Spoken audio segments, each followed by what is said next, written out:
Hi, this is Catherine. This is Taking Tea with Catherine. Today I'm having a new to me tea, and it's called Yorkshire Tea, Toast and Jam. I saw it. I went to Myers of Keswick, which is a British grocery store in Greenwich Village in New York, and I said, I really have to try this. I have to see if it's any good. And so today is the first time I'm going to try it when it cools down a little bit, and hopefully I'll like it because I have a whole box of it. And it is they are bag teas. This isn't loose tea that I have here, but I did make it in a teapot for fun because this is kind of Victorian. This is the Sherlock Holmes teapot that I have, and I thought, it's Victober. Everything has to sort of relate to Victorian things when possible. And it is one of my favorite teapots. I know I was asked to show more of my teapots, so that's one of them. I think I've showed it on this channel before, though. You'll see more as time goes on, I'm pretty sure. I don't think I've shown you guys my Freddie Mercury teapot, so that'll come up probably pretty soon. Anyway, I thought I'd do a little, not really different, but more of less of a bookish discussion, although there are definitely going to be books discussed here too, but more tea related this time around. And so that's why I'm not in my library today, although I am surrounded by books because pretty much everywhere in my apartment there are books. And my cat, Janie, keeps looking like she's going to jump into the picture, so don't be surprised or disappointed if she doesn't. I just thought I'd talk a little bit about afternoon tea, which is a very Victorian thing. Of course, it was modified and became the afternoon tea that we know it to be now, a little after Victoria's reign. It started to develop into the whole three-tiered system that one sees when they look up afternoon tea through Google or whatever, or just look for pictures in any way. But it does sort of come across as a Victorian invention because one of Victoria's ladies in waiting seems to be the one who invented it. It's really hard to use that word invented in these kind of anything really, because I think of one big part of afternoon tea, which is sandwiches, and everybody says, oh yeah, it's sandwich because the Earl of Sandwich came up with sandwiches. Okay, fine, but are you really telling me that in all the history of the existence of bread, the existence of meat sliced, the existence of any kind of sandwich filling, that no one took some kind of filler and put it between two slices of bread and ate it that way before this sandwich fellow? Probably someone did, but he's the one. He had a name that everybody knew, so that became associated with him. So probably, although this is not called Bedford tea or whatever you want to call it, it still is associated with this lady. Whenever you look up anything about afternoon tea and the history of it, this woman's name pops up. Just like Catherine of Braganza is the name that comes up when you hear about introducing tea to England, even though I'm sure other English people drank tea in England at some point before she arrived. So I thought I would just read the brief beginning of the Afternoon Tea book. Afternoon Tea book by Michael Smith. How could I forget that name? Michael Smith. Which is a book I've had for a while. It came out in the 80s, but I didn't have it in the 80s.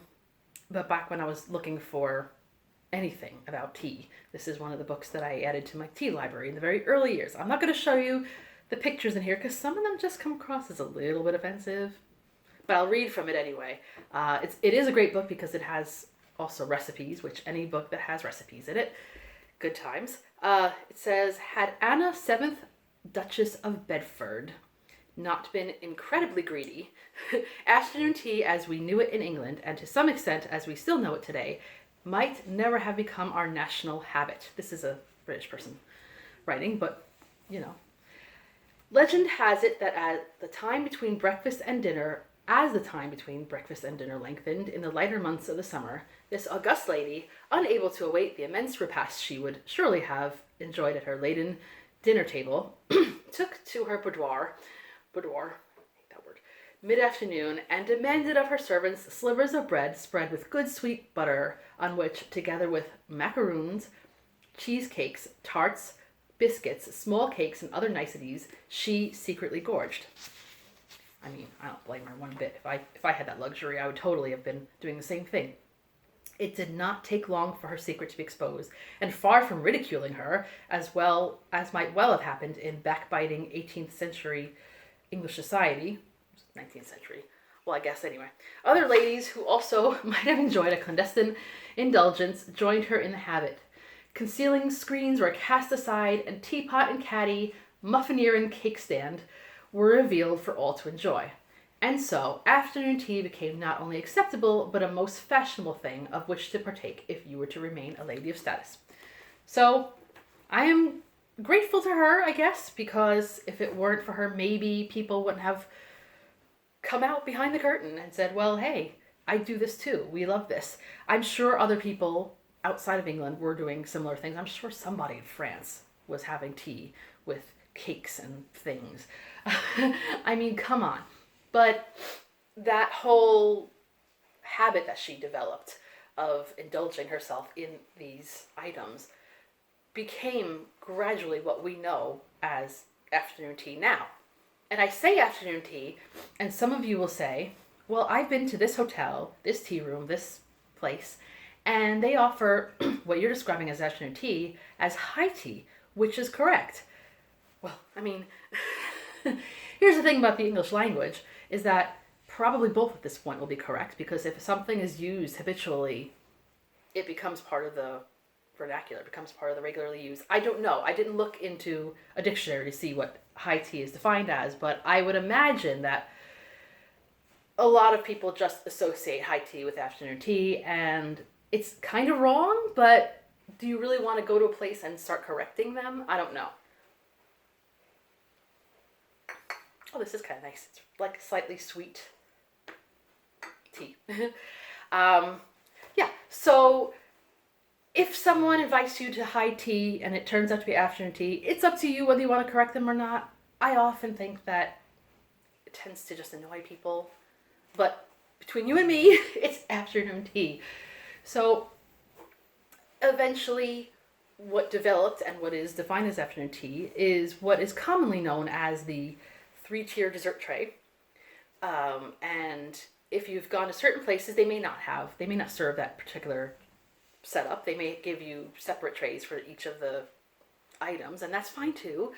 But it just looks nice to have the 3 tiers. I have some of them. I was going to dig them out to show you, but it was going to be too much trouble. So you have to use your imagination. But I know a lot of you have already seen it. Maybe, oh, well, it's kind of blurry here, so it's kind of hard. But I want to show you these books anyway. So this afternoon tea book by Susannah Blake, you can see it in the distance, a little bit blurred. Oh, this looks amazing. But anyway, so I don't think this is the exact correct definition of what afternoon tea is, though, because from what I see in here, it's not exactly how it's supposed to be. But again, I'm going to tell you definitions, and I'm going to say do things the way you like to do it if you want to do afternoon tea for somebody or just for yourself. And if you go to a restaurant, again, or a hotel or wherever they're serving afternoon tea, and they do it a little bit differently, it's not really worth it to call them over and say, it's supposed to be like this, because enjoy yourself. Just let things happen. But if you want to stick to an exact description, a proper afternoon tea would consist of the bottom tier having sandwiches. And there are certain sandwiches that are considered the very proper afternoon tea sandwiches. One thinks of cucumber sandwiches, or sometimes like salmon, smoked salmon, I think. I'm not big into that myself. There are all kinds of things you can use in a sandwich. I have used things like peanut butter Nutella, because I just love peanut butter in all its forms, and I like Nutella. And you might think for kids you might want to put some PB&J in there, which is fine, but remember that other parts of afternoon tea already have sweets in it. So do you really want to overdo it? You're already going to be carb loading probably like crazy. So maybe stick to the savories in the bottom. That'll be the meal part of the whole serving. And honestly, if you aren't satisfied food-wise, if you're still hungry after afternoon tea, then they've probably done it wrong. And I have been to places that I was like, I spent how much money and I'm still hungry? That's not supposed to happen. You maybe don't need to be rolling out of the place either. A little balance is always good. So yeah, sandwiches on the bottom, which is usually what you're supposed to start with. Okay. The middle tier, and the middle is always my favorite. So are the scones. And you can make any kind of scones you want, really. In America, a lot of scones tend to be a little flatter and a little bit more muffiny almost. Not quite muffiny, but more cakey, whatever you want to call it. But I guess the British scones are usually a little more stacked up, so that you can cut them in the middle like a sandwich. But you don't eat them like a sandwich. You take them and you spread your spread on it and eat from there. There are a lot of different ways that you should do this, but don't get too anxious about it. But usually the traditional spreads, I also like, what's it called? Lemon curd. I think it's fantastic. But you can also put, usually, either Devon or clotted cream, which if you have any kind of British or international supermarket near you, it may carry it. Whole Foods often does. I'm mostly addressing American shoppers right now, but wherever you're at, if they have anything like that. If not, maybe there are recipes online that you could find that you can make a sort of clotted cream of your own. It is a little bit like butter and a little bit like whipped cream combined. The consistency is a little more like butter, but much more spreadable. And so, leaning into whipped cream, but not quite as fluffy and light as whipped cream. I don't know. It is wonderful to me. And then there's also jam, usually strawberry or raspberry jam, but of course you can choose whatever you want. There are two different ways that, you can have one or the other if you want, but if you have both, there is the Devon way of doing it. I know. Devon, which is the cream first with the jam on top. And I hope I'm not doing this backwards, but Cornwall is the jam first and cream on top. And there are going to be arguments about which way is right. The way that is right is the way that you like it, honestly. And that's in everything, in all of this. There is the way that is the proper way, and then there's the way that is the way you want it. Nowhere to meet that halfway if possible. The Queen does it, I think, the Cornwall way. But I do it the Devon way, so I'm not going to meet the Queen anyway, so who cares? But either way, I think is very good. And then on top, the top tier is the desserts, the petit four, whatever you want to call it. You may see cookies, you may see cupcakes. I have seen places that have like a full slice of cake, like Victoria sponge cake, which is one of my favorite cakes. It's the one time I'll give a little bit of latitude in this situation, but normally I think for everything in afternoon tea, one should be able to eat everything with your fingers. Everything should be finger food friendly. So that particular cake is a rare exception because sometimes it's a little hard to eat cake, like a slice of cake with your fingers, and still look not awkward. But so that's why when you're setting a place for afternoon tea, it doesn't hurt to have forks, and of course you're going to have some kind of knife to spread the cream or the jam or whatever. A spoon, of course, would be good if you're the kind of person who puts something in your tea, whether it's milk or sugar or honey, whatever you like to stir it. So I know that I personally don't like to sweeten my tea anymore, but I don't like to take away that option for other people. Just because I might say, oh, just try it. I will ask them, or suggest to people, oh yeah, give this a try without sugar and see if you like it. But I'm not going to force them. If they really want to sweeten their tea, make them happy. Be comfortable.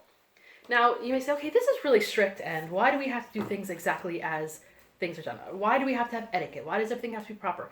It doesn't. It really doesn't. The reason why, and I thought, and I'm going to use another book that I agreed with, this little suggestion.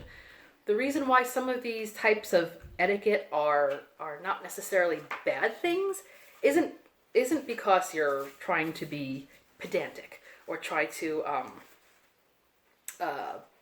be annoying to people. Anyway, I'll let Ellen Easton of this book, Afternoon Tea Tips, Terms, and Traditions, which I got this book at one of these tea and coffee festivals, which I used to go to quite often. Not anymore. Not recently, anyway. I might go to another one. Who knows? Anyway, let's see. Okay, it says, the rituals of ceremony and etiquette are not meant to be intimidating, overwhelming, nor pretentious. Quite the opposite. When one understands the rules, there are no misunderstandings, no insults, no one is left out, nor made to feel uncomfortable. When we are made to feel welcomed and appreciated, whether it is in a home, workplace, or a social setting, one will strive to achieve one's full potential, and a good time will be had by all, and with good results. And you know what? Nowadays, there are so many different ways of doing things. There are so many different types of table manners, cultures, everything. So, of course, there's no exact right or wrong, but I do sort of agree with this, because if everyone does know exactly what sort of goes into it, then yeah, then they're prevented from anything that would make someone else uncomfortable. I don't know. I like I said, I have had people over for tea, and I've seen people do things that I thought were a little bit like, oh, you're not supposed to do that. But as long as no one is being destructive or disruptive or disgusting, I would say ease up and not be too, correcty. I mean, again, are you going to meet the queen? Are you on some very important interview that you need to be perfect for? Nowadays, there are far too many important things, than correcting exactly how people do things. If someone doesn't, eat the scone exactly as they're supposed to do it, don't get on their case. Let people enjoy themselves. But it doesn't hurt to know these things, because you are prepared. It's just like knowing what fork to use when you sit at a table. It is easier, because if you take the wrong fork, and then say a waiter comes and takes away this fork, and you thought you're supposed to use this one, it can get a little complicated. So again, take all of this, not your actual tea, with a pinch of salt, and enjoy yourself. So now you've heard about what goes into an afternoon tea, basically. There are cultural different types of cuisines you can have in mind. I've been to French afternoon teas. The only criticism I have of French afternoon teas is the one I went to many years ago, where someone used really hard French bread for the sandwiches, and they were kind of big. So you couldn't really chew on them without looking, And as someone who feels rather socially anxious eating in front of other people, I do so anyway, but it can be difficult. Anytime I've been through a very hard to navigate sandwich, there's a reason why when people make those little finger sandwiches, they're made in a way that is not easy to drop things, for the ingredients to spill out. Everything should be as comfortable as possible. So yeah, sometimes there are certain things that you say, well, this could have been done differently. But I have seen alternatives to the proper afternoon tea that are wonderful. I went to one, and I really wish I remembered exactly what was in all of it, but I think the place is called Tamarind, and it was an Indian restaurant in Manhattan. I think it was not far from the Flatiron District or something. And they had like a tea room right next to it, and I went with my sisters, and so it was afternoon tea, but with an Indian twist, and it was so good. And I'm so sad that they closed. I don't know if they've opened in another location or something. I just haven't been able to find them. It was wonderful. So yes, do try alternatives. I mean, the only thing I would say when it comes to different types of foods, again, finger foods are best if possible, and try to make it match up with the tea. If you're eating a food that just doesn't seem to work with tea of any kind, obviously afternoon tea was constructed with the thought of actual tea in mind. So I think Darjeeling is to me, if it's before a certain hour, because I'm very sensitive to caffeine and can only drink it up to a certain hour, I think Darjeeling is my favorite type of tea to drink with afternoon tea. But if you prefer green tea, if you prefer a decaffeinated tea, or any kind of herbal tea, or toast and jam, whatever you want, chamomile, whatever, no problem. But again, some things do taste better with other things. That's why there are people who know how to pair food with wine. The same thing works with tea. So certain foods, I would say, don't quite match up, but test it out. If you're preparing an afternoon tea for other people and you want to put your own spin on it, just try different foods with the tea and see if it works for your palate. So if it works for you, it probably will work for someone else. I know one time I set up a little impromptu afternoon tea for a couple of people I had over, and I ran to an Italian bakery, and for the top tier, I used like mini cannolis and little mini cheesecakes. And they were so good. So it doesn't always have to be the proper British type of items. You have fun. Sorry, pause for a bit of a cough. Still there. Again, where do you serve afternoon tea if you're going to have it? Anywhere, really? I mean, well, not anywhere, but why they called afternoon tea also low tea is they tended to not be served at like a big dinner table. So like you don't usually see the Downton Abbey people, for instance, having their tea where they usually have their big dinners or suppers or whatever they called it back then. Usually you have it somewhere like maybe the library. I mean, tea in the library. I went for a tea back, a while ago again. I keep saying a while ago. In South Florida with a friend that was in a hotel but in the library on little couches, and the tables were a bit low. And I know you can't see the table here, and I'm not going to angle it because I'll probably drop something, but I have a table right next to me that's a bit low. And it's a perfect setting for afternoon tea. You could put the 3-tiered tray here, and you have the teapots, and it's wonderful. And it can also feel a little less formal when you're not all sitting around a table staring at each other like I must be perfect. Sometimes it's more comfortable to have your afternoon tea in a living room. Just put out some tables, put out whatever, I don't know, TV trays, maybe print it up, throw a little pretty cloth on it. That's what I do. If you live in an apartment, if you live in a house and you have outdoor space, a backyard, a garden, you have a porch, a balcony. I've always enjoyed having tea on a balcony when I can. A patio, I don't know. Am I going to say every type of outdoor space right now? But do it. Take a table, do the things, and if it's for yourself, you do exactly what you want. You eat what you want. If you want to have Hot Pockets for your afternoon tea, that's your choice. If you're having a friend over, just think about what their food preferences or needs are, because some people can't eat certain things. So, for instance, if someone is gluten-free, make sure that your ingredients, your bread, whatever you're having, is definitely gluten-free, because I almost made that mistake. I made sandwiches that were cheese and pickle, which was like a type of cheddar with Branston pickle. I did not realize that this pickle, which is a kind of spread, which goes really well with the cheese. You could also use chutney, like a mango chutney is really good. But this particular pickle thing has barley in it, which is not gluten-free. So I almost made a big mistake serving someone who definitely needed to be off gluten. So be very careful with those sort of things. You can do vegetarian, you could do vegan. There are so many alternatives out there to meat fillings or dairy fillings or dairy spreads or whatever you're using.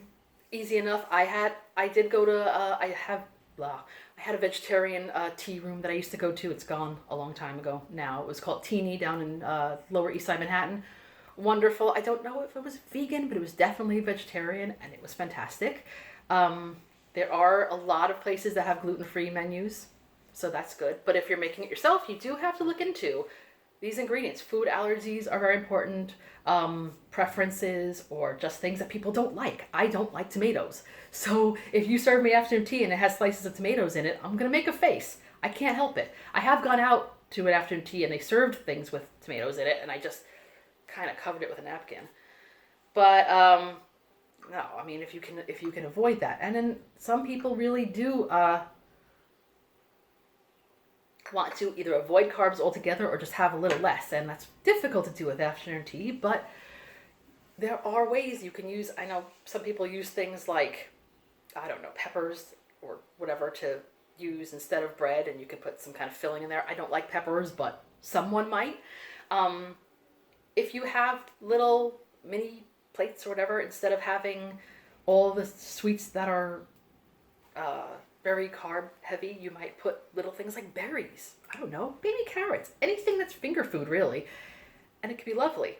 If someone really likes a little bit of booze with their tea. You can make it a royal afternoon tea, which just means afternoon tea with a glass of champagne as well as tea. There are so many ways of doing things. Make it your own, make it something that other people love, make it fun. Obviously, if you're having it for kids, give them stuff that isn't gross to them. Or adults, you don't want to be gross to anybody. Enjoy. I always, I like puns because I'm a weirdo, and I like what I call Cathernoon tea, which is basically the same thing as afternoon tea, except I will just put things that I really like that aren't necessarily always things. Like I said, if I want to stick cannolis in there, I'm going to have cannolis. Make it your own. Maybe add some edible flowers if you like to do, if you like that sort of thing. There are really great recipes for edible flowers now online and resources that I did not have when I was thinking of these things when I was younger. If you want to have a full-on fairy-themed afternoon tea, you may be able to take sandwiches and use, what do you call those things? Cookie cutters that are shaped like flowers and make really cute sandwiches of like flower-looking sandwiches. You know, there are all kinds of creative things you could do that I'm not that good at, but it is just so much fun. So anyway, I have rambled on and on about afternoon tea. I'll make it a little more booktuby by just showing you the rest of these books. You've seen 3 of them already, so I'll show you that. And then another book. All I did was take out of my tea library anything that said afternoon tea on the cover. Some of the things in my tea library say tea party, and basically a tea party is like afternoon tea, except sometimes with all kinds of extras and variations. Everybody thinks of Alice in Wonderland when they think of tea parties, and that's good. I think in a way they kept the whole tea party thing alive, but there are so many different ways you can enjoy a tea party. But these are the ones that have afternoon tea in the title. So then you saw Alan Easton's Afternoon Tea. I don't know if you could still get this online, probably. I don't know where I got this book. You know, sometimes I just lose track of things, but this is a book just called Afternoon Tea by Glen Greenwalt, and it is just quotes from books and stuff. And of course it has one of the most famous quotes about afternoon tea.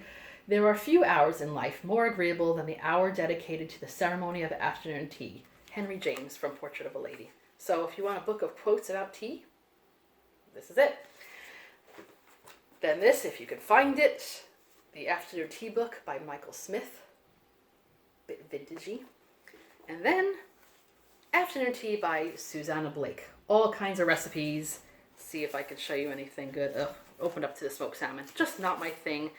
Look at this. They even have quick blinis.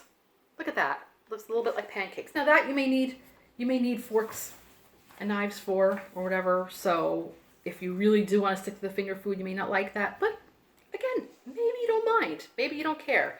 Make it a bit of a meal. Have fun. Just make sure you have plenty of napkins and plates.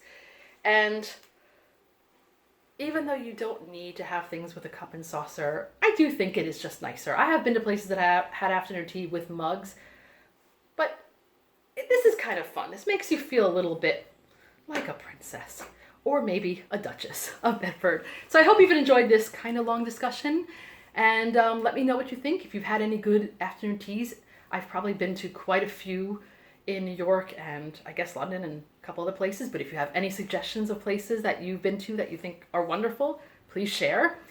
And so that's all for now. This is Catherine taking tea with Catherine. Have a lovely tea, afternoon tea, and book-filled day. Bye.